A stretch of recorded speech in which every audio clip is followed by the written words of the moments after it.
right, we're live. Hello and welcome to this month's Be Ready Orcas meeting on disaster preparedness. These are free community meetings that are led by volunteers, and those volunteers are Corey Harrington and Natalie Manacho. Anyways, so our friend Corey here is going to introduce our speaker and tell us about our upcoming meeting for next month. Yes. Corey, take it away. Thank you, Natalie. Let's see. Thanks for showing up, everybody. As always, it's nice to see the seats filled. Last month was food. Food, and we have the video. It's going to be coming out shortly. If you haven't received an email from us, please sign up, and you'll be sure to get that email. That'll have the food video.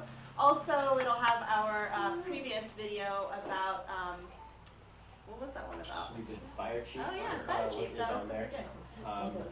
And that, looking forward, well, tonight will be online and on the news blast as well. Next month, we are planning for the amateur ham radio group. Which, if anybody's attended the other ones, radio communications, local groups, and the community outside of our group. So that should be exciting. And there's some information back there about the ham group on a little card. So grab that if you're interested. She's got one there. Well done.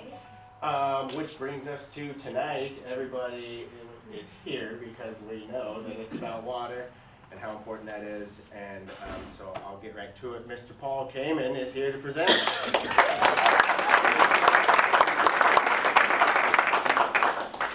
Love the turnout. Thank you very much. How many folks this is their first Ready Orcas session? Yeah. A few. Good. Well, welcome to the group. I really want to appreciate what Natalie and Corey are doing for our community. You know? There have been any number of other initiatives to try to get folks to be more involved with their own preparedness. But none of them have generated the community interest that these two volunteers have done. So just yeehaw for both you guys for doing that. Yeah.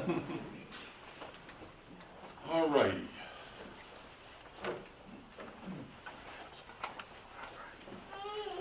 I want to start with a discussion about an unusual situation in Alaska in this last fall. And there was a 7.0 earthquake that occurred near the town of Wasilla. And that town has a modest community water system, but most people were served by their own private wells.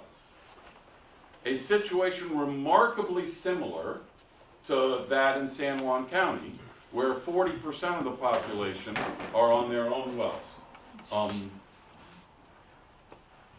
Please, computer, help me.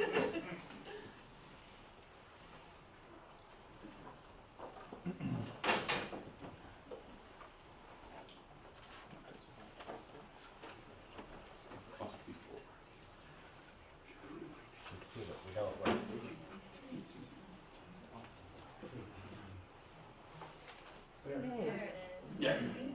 So this is a homeowner in Wasilla after this 7.0 earthquake, actually 3 weeks after the 7.0 earthquake, and that was the water he was getting at that time out of his well. And that was typical of many of the wells in that situation. And that was a remarkable learning for me as I was researching this. So the shaking of the earth obviously changed what was happening in the aquifer around him, opened up additional fissures in the rock that was feeding his well, and the silt in that was contaminating his water. What was also found was that more than half of the wells that were sampled were contaminated with coliform. So somehow, after the earthquake, there was a surface link created between the well and the surface above. So now they don't know how many of those wells had coliform hits before, because nobody tests their wells for coliform. But I have bacteria samples in my office that we give to people if they wish to test their water. But an interesting dynamic that says, you know, being on a well, having a generator, you're not as prepared as you might think you are. Okay. So, Dave Holloran kicked off our emergency preparedness classes several months ago. And on the county's website, they list these. No, don't do this. Don't get mad at the machine.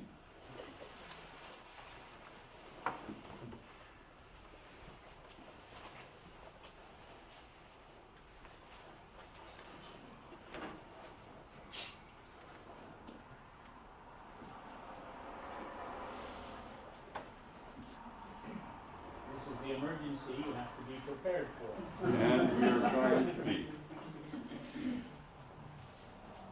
All right, I'm going to close this and start over again because it's somehow set up differently. It might be my fault. Sorry. What's that? I think that might be my fault. Oh, there you go, look at. Okay? I don't know why it's being pokey. We'll see how we do the next time. So their recommendations are that you store a gallon per person per day, and that you store at least 3 days of water, okay? And I'm gonna say,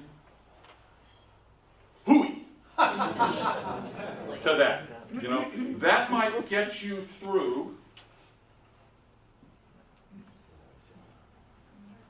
a power outage, you know.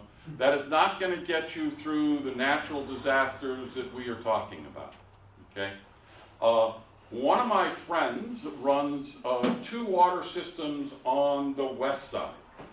And he said, if we experience a significant earthquake, I want you to tell my members that they should plan on 2 or 3 months before the water system is back in service.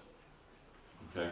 Now we're going to talk about some differences between water systems, but to start with, as is important in every session that we offer, this is about personal preparedness and taking responsibility for your own safety.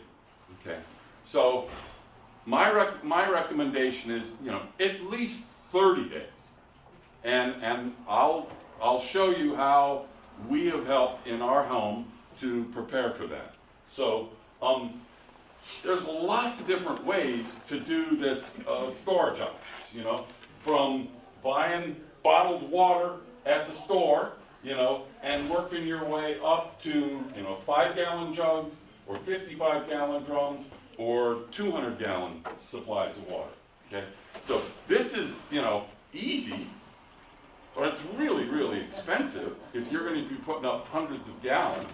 And one of the things I want to emphasize as we're going through this is how you store it and how resilient is storing it. And if your house is being damaged, I'm not sure how well this supply of water is going to survive that particular incident. When we talk about storage of containers, I want to do a little example. So these are 2 sources of water that we had put up in our house. And this particular dated for when we did it, so we can remember to turn it over. But they were put up at the same time. But this was a well-cleaned water jug, and I chlorinated the water before I put it up. This I cleaned, sort of, but not well enough. The same water went in. There's stuff that's grown here in the last 6 months, okay? And so one of the things I want to say is that recycling bottles to put up your emergency water supply is really pretty difficult.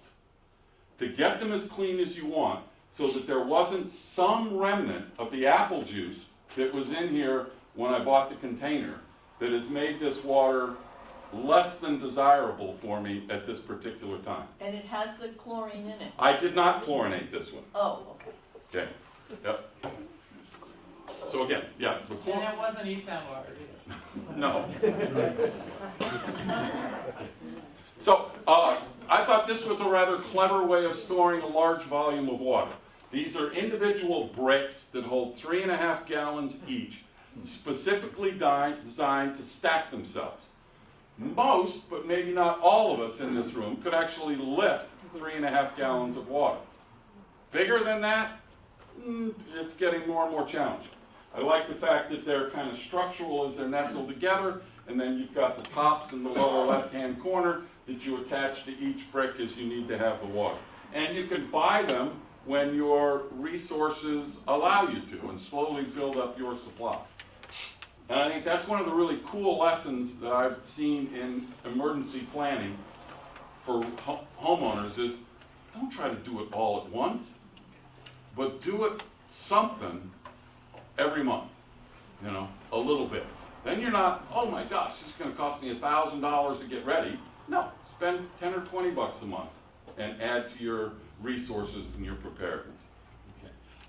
I thought this was a rather clever device. This is about 250 gallons of water. So I'm thinking for a family of 2, that is going to last you for something like 40 or 50 days. Okay? And it's designed specifically to go through the doors in your house. So you could put them in your closet. You could put them in your utility room right next to your hot water heater or something, you know, but some space where you know, it'd be accessible.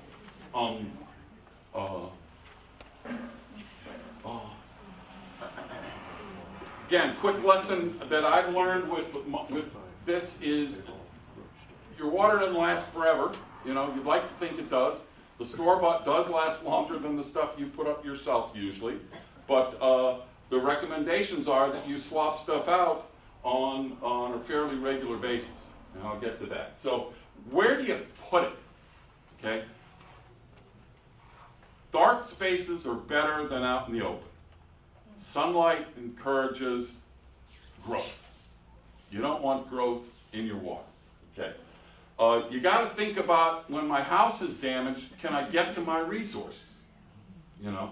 So in an area of your house where you have more walls coming together, more structural strength, you're better off. In areas where you could get to it in a less than the normal direct route, which is advantageous. The other part is, don't put it all in one place. Couch your bets. Put some in your house and put some in the garage or in the storage shed or whatever. Another experience I've had with mine is I'm amazed at the tenacity of the rodents who seem to want to find water, and you know, some of the yes, ma'am? Rats have developed to the point where they see plastic as a source of something interesting. They will eat through the handle on a 5-gallon bucket, thinking that there's something might be inside of it. Absolutely, yeah. So that's been my experience, is I've found bottles that I have stored in the house or whatever that don't have any water in them anymore. You know, they just have a puddle behind them. So suggestion would be that it goes into a Tupperware container with a sealed lid or something like that as a second level of protection. Okay. So the question I'd ask you is, how would you program a reminder for yourself to actually change your water out? Because my cupboards, you know, I don't go in my cupboards that I put the water in because I just have the water in there. And so I need something to remind me. Old school, write it on your calendar. You know, how do you remember to change out your smoke detectors? You know, people always go, daylight savings time, change the battery, right? Something, but do it on your birthday, schedule a calendar, something, but create a way so that the supply that you're depending on is a resource available to you when you actually need it. This is a rather clever tool, okay? So this is a bathtub that has a plastic bladder that's been put in it, okay? Now this isn't great for earthquakes necessarily, but the key is it's a resource that you have, and either in anticipation of a winter storm where we're going to lose power, or potentially the first thing, one of the early things you do after an interruption is you get the water that's in the pipes into a place where you can actually access this and use it. You don't have to clean your tub. You just put the bladder in the tub. You hook a spigot piece, just part of the plastic, up to the spigot, open it up, you fill the bladder, and then the yellow device in her hand is a little pump. So you can pump water right out of what's called the water bob, and you know, in that bathtub is 100 gallons of water. So let's talk about ways of treating water. I believe in putting up potable water, but you got to have other options. So there's a variety of treatment things. We'll talk a little bit about chemicals. We'll talk a little bit about filters.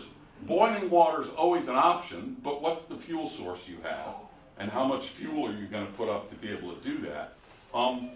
Obviously, I'm not a big fan in this case of distillers. They're high energy dependent, and in emergencies you don't have a whole lot of energy. And the little ultraviolet wands, again, I just don't know it's done its job when you think it has. So I'm not a big fan of those either. So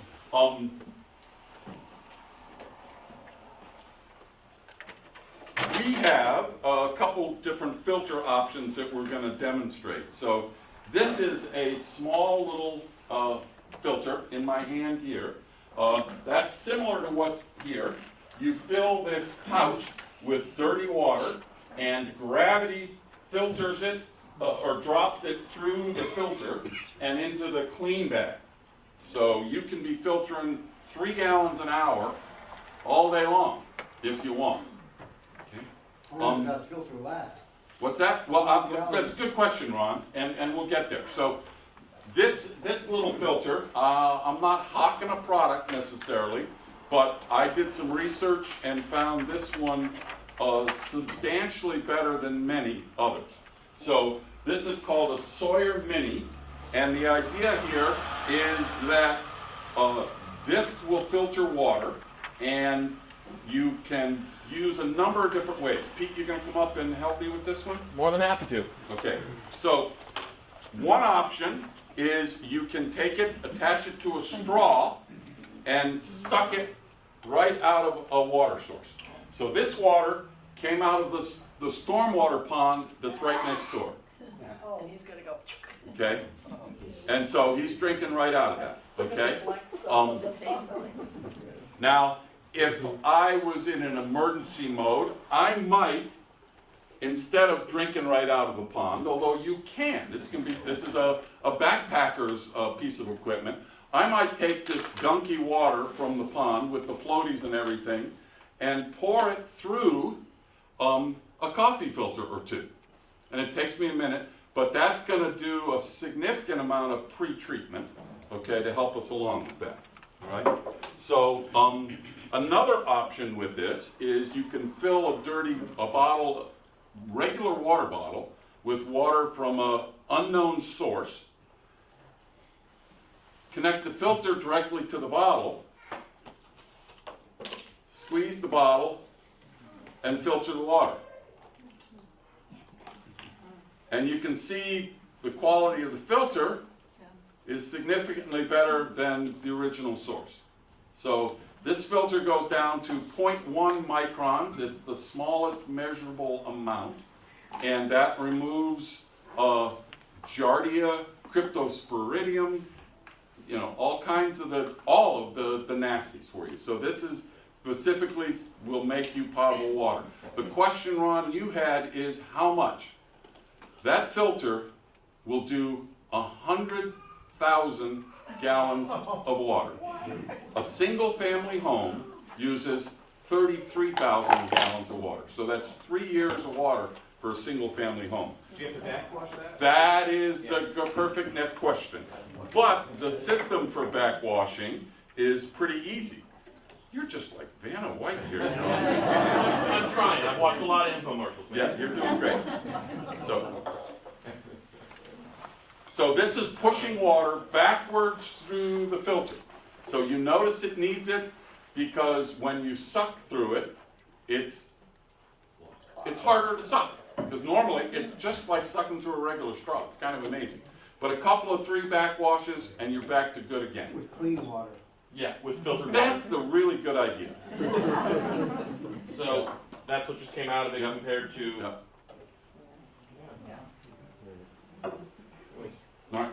So a simple $20, okay? And it comes with a bag that you can go dump in a source, attach to it, and then just squeeze through it, or suck right through it if you want. Backwash come with it too, or is that a separate? No, you use this to backwash. That comes with the kit? Yes. It comes with the kit. Yeah, the whole deal. Question? Yes, sir. How many gallons will it do before you need to backwash it? It depends on this. Depends on the quality of the water. Will you repeat the question for the? Yeah, sure. The question was how much water can you treat with this before you need to backwash? So, what's inside of this is very similar to how reverse osmosis works. So it has a series of tubes that have extremely small holes in them. Holes smaller, well, than 0.1 micron. So, and there's lots of them, so sucking is pretty easy to get through. But as there's detritus builds up around the filter, or that membrane, then you need to remove that. So you just notice it's harder to suck and you turn it around. But the point is, it doesn't lose its filter abilities because it's getting clogged. It doesn't stop removing the contaminants. It just makes it harder to get the water through. Another way you can use these, sorry, I know it feels like I'm hawking a product, and that's really not my intent, but I have found it clever. So lots of people have Camel Bags. I'd argue that the water, the bladder in your Camel Bag is a public health risk. Okay? You know, stuff is growing there, you know, it's warm, it's inside, you know, it's there, it's impossible to get it dry, you know, so you can take these, cut the hose, put them in line, and then you don't have to worry about the water that you're putting in here. Okay? So just another option for the tool. Go ahead. One thing you do have to be careful about those types of filters is if you use them and then they freeze, Yep. they're broken and you don't know it. Yep. Do you want to repeat